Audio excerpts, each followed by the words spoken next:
Desde que a pandemia começou, Robin McKinney, de 47 anos, só consegue comida suficiente para si, um neto e 2 de seus 7 filhos, graças a instituições de caridade. Ela cita os preços do supermercado. A carne subiu 25% em relação a 2019.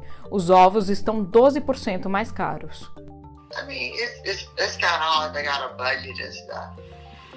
So, it's budgeting and food is so high now. O alívio para a família McKinney chega em uma caixa de papelão, uma vez por semana, com frutas, legumes, macarrão e arroz.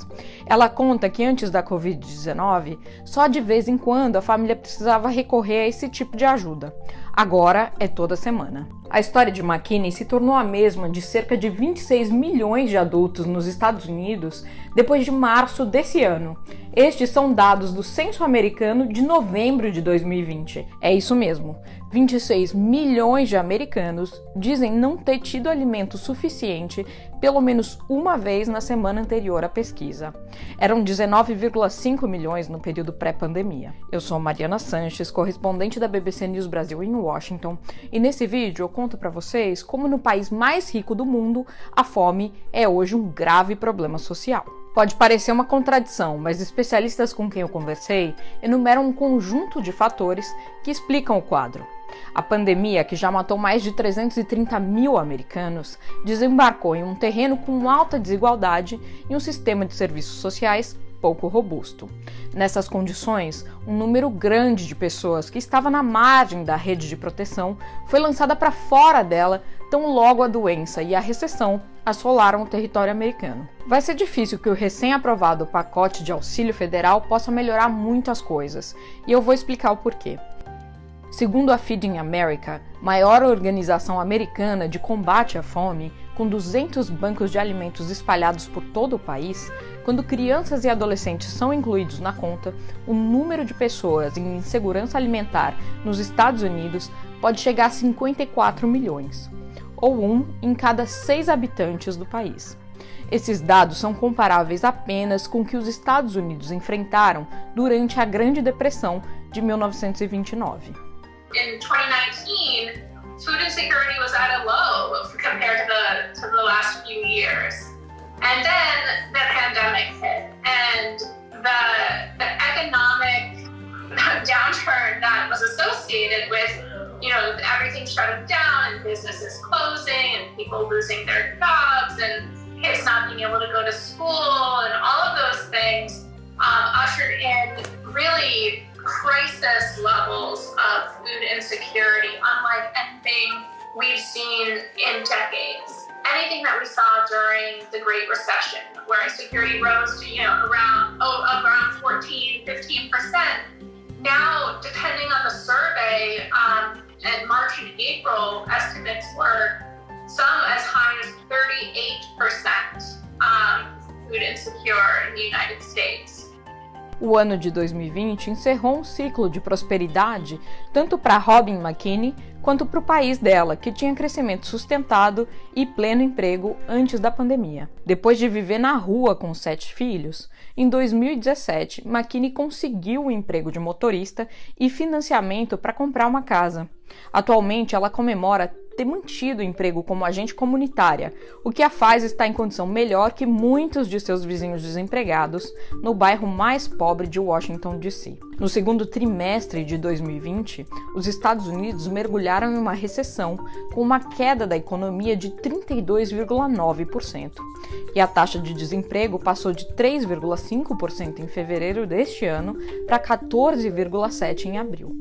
Ainda em março, o Congresso americano aprovou um pacote de socorro à economia de 2,2 trilhões de dólares. This $2.2 trillion legislative package is bigger than anything I believe ever passed in Congress.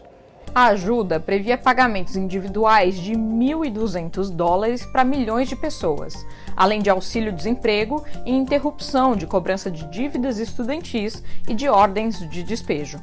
Tudo isso não impediu que muita gente dependesse da caridade ou mesmo passasse fome, já que muitos não conseguiram acesso aos benefícios. Para piorar, aquele primeiro pacote de ajuda acabou, e a administração federal atrasou em meses uma nova edição da medida. Em meio à campanha eleitoral presidencial, republicanos e democratas não concordavam sobre o tamanho do auxílio a ser ofertado à população. Os republicanos defendiam um auxílio mais enxuto. Os democratas queriam ajuda mais poupuda. Cori Bush, congressista americana democrata, expressou sua frustração com o presidente Trump e os colegas do legislativo nas redes sociais. 43 milhões de pessoas correm o risco de ser despejadas, já que a moratória do aluguel vai expirar. Eu vivi em um carro com meus 2 bebês por meses. Eu preparei mamadeira em um banheiro do McDonald's. Se as nossas lideranças entendessem essas dificuldades como eu entendo, não haveria debate sobre a extensão do auxílio. Quando finalmente um acordo bipartidário foi alcançado, o pacote de cerca de 900 bilhões de dólares foi enviado ao presidente Donald Trump para assinatura na véspera de Natal. E aí emperrou outra vez. Trump chamou o pacote negociado por seus correligionários de desgraça. Ele disse que pagamentos previstos a instituições culturais e auxílio a países estrangeiros eram desnecessários e que queria que os cheques para os americanos necessitados fossem de $2.000 e não de $600, como previsto agora, e ameaçou não sancionar a lei. No último dia 27, no entanto, o mandatário, derrotado na última eleição presidencial, assinou a lei depois de ser pressionado pelos próprios republicanos, que disputam com os democratas 2 assentos no Senado, no estado da Geórgia, no começo de janeiro, e podem perder a maioria na Casa Legislativa se não vencerem esse pleito. Os democratas pressionam no Legislativo para aumentar os cheques para os $2.000 mencionados por Trump, mas é improvável que os republicanos topem isso. Especialistas veem no socorro federal um passo essencial para evitar que a situação se deteriore ainda mais e mais rápido para famílias americanas já vulneráveis, mas não apostam que esse segundo pacote, bem mais enxuto que o primeiro, possa conter a crise social. Ayanna Baez, diretora de serviços voluntários de uma entidade chamada United Planning Organization, que atua há mais de 50 anos com família de baixa renda na capital americana, afirma nunca ter visto tanta necessidade antes. Lots of new faces, lots of new phone calls, lots of new emails. It doubled from what we were receiving or the services that were provided before. And people are coming from all over. Grande parte do mundo olha para os Estados Unidos e vê um país de grandes oportunidades. Mas essa também é uma terra com muita desigualdade e há comunidades que se parecem mais com áreas pobres do Brasil do que com essa imagem de Estados Unidos que se tem. Os números confirmam o que eu estou dizendo. De acordo com os dados do censo americano, lares latinos ou negros, como o de Robin McKinney, têm entre 2 e 2,5 vezes mais chances de sofrer com insegurança alimentar do que domicílios de brancos. Uma em cada 5 casas de famílias negras enfrenta fome hoje nos Estados Unidos. O desemprego também atinge de modo desigual. Há quase 2 vezes mais homens negros sem trabalho do que brancos em 2020.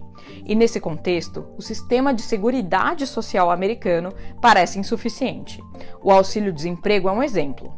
Antes da pandemia, apenas 9% dos desempregados no estado do Mississippi conseguiam acesso ao benefício. No estado de Massachusetts, com a maior cobertura do tipo, pouco mais da metade das pessoas sem emprego podia recebê-lo. Embora tenha expandido o alcance do seguro-desemprego, os pacotes de alívio não garantiram que essa renda chegasse a todos os que perderam os empregos. Além disso, diferente de outros países ricos, os Estados Unidos não têm benefícios como creches públicas e assistência médica universal gratuita.